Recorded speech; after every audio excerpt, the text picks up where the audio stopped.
নমস্কার। ধর্মের আড়ালে চ্যানেল থেকে আপনাদের সবাইকে আন্তরিক শুভেচ্ছা জানাচ্ছি।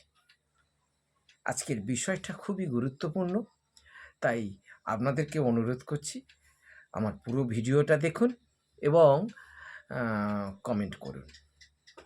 আর অনুরোধ করব যে আমার চ্যানেলটাকে সাবস্ক্রাইব করুন। আসুন শুরু করা যাক। আজকের বিষয় হলো কালীর সঠিক মূল্যায়ন।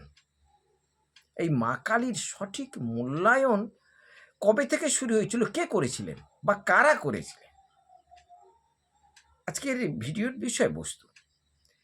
কয়েকজন কালী সাধকের নাম করা যাক। সর্বানন্দ, রামপ্রসাদ, বামাখ্যাপা। এদের কথা আপনারা অনেকেই শুনেছেন। আচ্ছা, একটা ভেবে দেখুন তো, এদের সাধনা ধারাটা কীরকম ছিল। এরা মা কালীকে মদ, গাঁজা এবং বলি দিয়ে আরাধনা করত। যার দরুন মা কালী এদের মাধ্যমে সার্বজনীন মাতৃত্ব রূপটা পায়নি।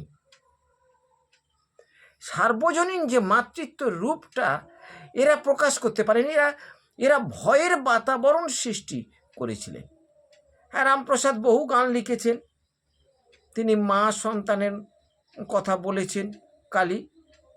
তথাপি কিন্তু মানুষ রামপ্রসাদের হাত ধরে বা বামাখ্যাপার হাত ধরে, সর্বানন্দের হাত ধরে মাকে সার্বজনীন করতে পারেনি।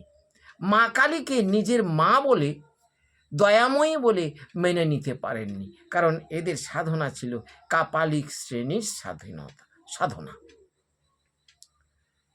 কিন্তু আপনারা কি ভেবেছেন, যিনি কালীকে সার্বজনীন মাতৃত্বের স্বীকৃতি দিয়েছিলেন এবং যার হাত ধরে আমরা শিখেছি যে কালী হচ্ছে আমাদের মা, তিনি হলেন শ্রীরামকৃষ্ণ পরমহংসদেব। তিনি কালীকে অন্য রূপে দেখেছেন। এরা যে রূপে দেখেছেন তিনি কিন্তু কালীকে সেভাবে দেখেননি। তাই শ্রীরামকৃষ্ণকে বলা হয় অবতার বরিষ্ঠ। তিনি কালীর মধ্যে সেই হিংস্র রূপটা দেখেননি। এরা মানুষের কাছে প্রচার করতে চেয়েছে যে কালীর হাতে খড়গ আছে, অসুর মেরেছে, পশু মেরেছে, তাই তিনি হিংস্র। এদের সময়কার রামপ্রসাদ, বামাখ্যাপা, সর্বানন্দ, এদের সময়ে মানুষ কালীর কাছে যেতে ভয় করত, মন্দিরে উঠতে ভয় করত। মানুষের কালীর কাছে বেশিক্ষণ থাকতো না, কালীকে মা বলে মেনে নিতে পারতো না, কারণ তাদের সাধনা ছিল কাপালিক সাধনা। কিন্তু শ্রীরামকৃষ্ণদেব বললেন না, মায়ের হাতে খড়গ থাকতে পারে, মায়ের হাতে কাটা মুন্ড থাকতে পারে, কিন্তু সেই কাটা মুন্ডটা হচ্ছে এক সন্তানকে রক্ষা করার জন্য তিনি অসুর মেরেছিলেন। তিনি কিন্তু হিংস্র নন।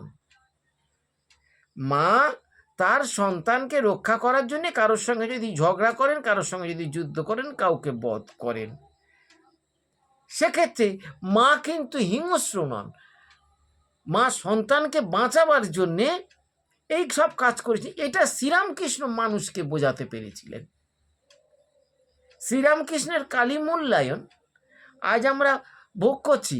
আজ আমরা মাকে, কালী মাকে মা বলে ডাকতে পাচ্ছি এবং সর্বজনীন রূপ পেয়েছে কালী সাধনা। ঘরে ঘরে কালী সাধনা হচ্ছে, মোড়ের মাথায় কালী ঠাকুর হচ্ছে, ক্লাবে কালী ঠাকুর হচ্ছে, কালীর উৎসবটা জাঁকজমক করে হচ্ছে, প্রতিদিনও মানুষ কালী পূজা করছে। এটা শ্রীরামকৃষ্ণ পরমহংসদেবের হাত ধরে। তা না হলে তিনি আমাদের শিখিয়েছিলেন যে তিনি মা।